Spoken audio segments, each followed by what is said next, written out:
So I doubt anybody has missed it over the last, 10, 15, 20 hours or so. But in case you did, All-Pro running back Johnathan Taylor for the Colts has formally requested a trade out of Indy. He's expected to enter the final year of his rookie contract, where he'd be owed $4.3 million, wants an extension to put him in line with the league's highest paid. But you have a situation here, Michael, where we have talked about it ad nauseum, that the market is not there for these running backs right now. And he's also dealing with an owner in the Indianapolis Colts and Jim Irsay who's, Jim Irsay. So that's all you really need to say there.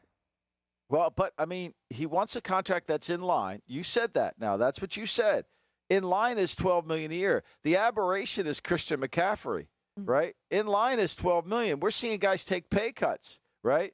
We saw Saquon, I'm holding out. I'm not coming. I might miss the whole season. Come in for the franchise and $909,000 of incentives that may be rather difficult to earn. So there's a huge disconnect. Look, you can't force your way to a contract, right? You can't. And the reality of it is it's supply and demand. There's too many backs. Johnathan Taylor's a great player, right? But I'm sure there's another back that they can get that can be maybe not as good, but maybe a little bit less, but not 17, 18 million a year less, So it's economics. I'm sorry. It's a capitalistic system that was voted on by the players and by the owners. Why do we continue to have to talk about the injustice? It's not an injustice. It's what it is. As they said in The Irishman, it is what it is. I understand from Johnathan Taylor's perspective and given everything that's come out with the franchise tag situations with the Saquon Barkley, Tony Pollard, and Josh Jacobs of the world, try to do what you can to get your money here before you have to go through the franchise tag deadline rigmarole in another year. But also what was making me laugh, Michael, was just think back to April when Johnathan Taylor had comments about the contract not being a distraction for him this year. We've got the clip. Take a listen. It wouldn't be a distraction to me. Like I'm under contract here for 4 years. I put the pen to the paper, so that's where I'm at right now. I made an obligation to them. They made an obligation to me. But things will happen naturally. Like I said, it's not until you actually get into that situation to where you're like, let's see how do you handle this situation, because you always just see it, but you never know what do those guys actually go through. What's changed in the last 5 months other than a Zoom call, Michael? Well, a Zoom call. It's a cause. We have a cause. We have people behind it. It's popular, right? It's a subject to discuss. It seems to be the interest, which it really isn't, of the world. It's not. No, we're tired of talking about the run of we call this an injustice. Let me ask you a question, Stormy. Making $10 million a year, is that an injustice? I would like it very much. How do you tag that as an injustice? I'd like to know. Making $7 million a year is an injustice. Now look. I get it. The cap has gone in different directions. The quarterback market, right? Once Peyton Manning controlled 15% of the cap, which was astronomical. That's no longer. Now quarterbacks are controlling 20, 23% of the cap, maybe more. I get that. So the money's been shifted, but that's what we call a capitalistic system. Some players get it, some don't. The position, the only reason the quarterback market is getting all the money is because of supply and demand.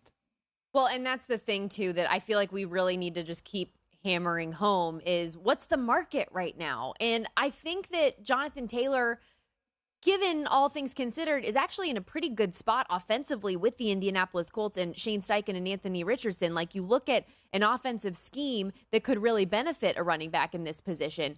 Think back to last season with what Miles Sanders was able to do, having a mobile quarterback. That's what Johnathan Taylor's got with Anthony Richardson coming in at quarterback this year, right? Okay, let's follow your logic, because you're very logical, and I love it. Miles Sanders earned $6 million in a free agent contract per year. That's what he got. Your logic is perfect. The Eagles chose not to sign him for the $6 per year. They let him go to Carolina without really even making an offer, because they felt like Rashard Penny can come in and help us, and we get him on a cheap deal. We'll trade for DeAndre Swift on a cheap deal. Okay, there you go. Supply and demand. You're right. You're right. Miles Sanders was really good last year. He really made a difference. Earned $6 million a year. Yeah, highest paid free agent signing this offseason, by the way, at the position. And I'm trying to figure out, I mean, like when it comes to a trade, if that were to actually happen, that's something where a team would have to not only give a pickup, but compensate him. And I don't think that there's any teams that are really in a position to do that right now. Let's talk about that for a second. Let's explore this. Okay, so he has a contract. He's under contract for $4 million, as you mentioned. All right, and he does not have a contract next season. So the trading team who would accept him knows they would have to do a contract. They're not going to do that unless they know what the parameters are of the contract. The Colts don't want to trade him, right? And they certainly don't want to trade him now because they're trading blindly. Because if you said, okay, I'll give you a first-round pick for Taylor, that could be a pick in the low 20s. What, is that player worth Taylor? No, of course not. You don't know what that is. So the Colts will take the approach, look, we know we have him for another year. We can franchise him at $10.8 million, and we'll go from there. So he's an asset. So if they traded him for anything, is a team going to give up a first? Probably not, because they're buying into a situation they don't know. Compensatory-wise, he would be entitled to a third if they let him go as a free agent, which they won't. So it's hard to make this trade because it's hard to get value back to the Colts in terms of their understanding it. So it's not going to happen. And Irsay put a statement out that he's not trading the guy, and I don't think, in between playing in his band, I don't think Irsay is going to go back on those comments. And I quote, "We will not trade Johnathan Taylor. That's a certainty, not now or not in October." Of course, referencing the trade deadline up in November. And Taylor doesn't have a ton of, what's the word I'm looking for? Leverage at this current juncture. Played just 11 games last year, coming off ankle surgery. Correct. He's already admitted he has no leverage. He's under contract. In his words, I put the pen to paper. Speaking of, go ahead. I just think to me this is again. This becomes a conversation that has nothing to do with the owners refusing to pay running backs. It has nothing to do with that. It has everything to do with capitalistic system and the market. And like I referenced there, he is coming off the ankle surgery this offseason, missed a good chunk of time last year, but when he was fully healthy in 2021, led the league in rushing yards, 18 touchdowns. We know how explosive and dynamic a player he is, especially when he gets to that second level. Jim Irsay, that said, not losing any sleep over this. The quote that's been making the rounds after his meeting with Taylor: "If I die tonight or Johnathan Taylor's out of the league, no one's going to miss us. The league goes on. We know that. The National Football League rolls on. It doesn't matter who comes and who goes. It's a privilege to be a part of it." I mean, look, it's a little harsh the way he said it, but he's right. I mean, the Ohio State-Michigan game in the year 2050 is sold out today. And the kids who are going to play in that game aren't even born yet. The National Football League will always go on. It's going on. Dwayne Thomas held out. Nobody knows who Dwayne Thomas. That was a big deal. Emmitt Smith held out for 2 games. That was a big deal. The life goes on. There's new stars that happen. There's new Tony Pollards that come along. You have to capture the moment. I mean, learn from Le'Veon Bell.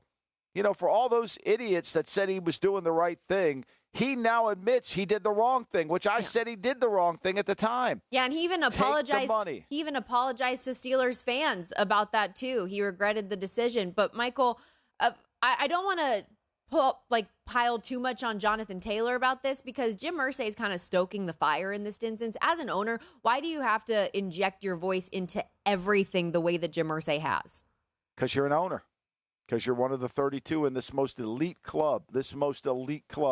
And there's nothing you can do. I mean, he's at a point in his life where he's the dangerous uncle. He'll say anything. He is though. Don't let him get going on the Thanksgiving dinner table.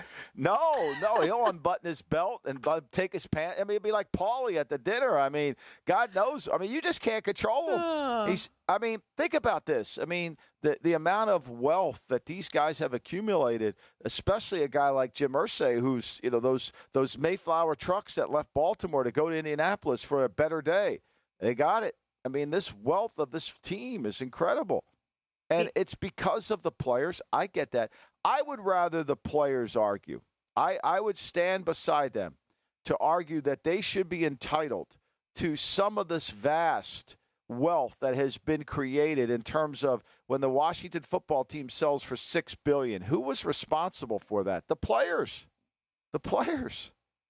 It wasn't. I mean, we know Dan Snyder mismanaged the team completely, and he still got $6 billion. So it's the league. Go to VSiN.com/subscribe to become a VSiN Pro subscriber today.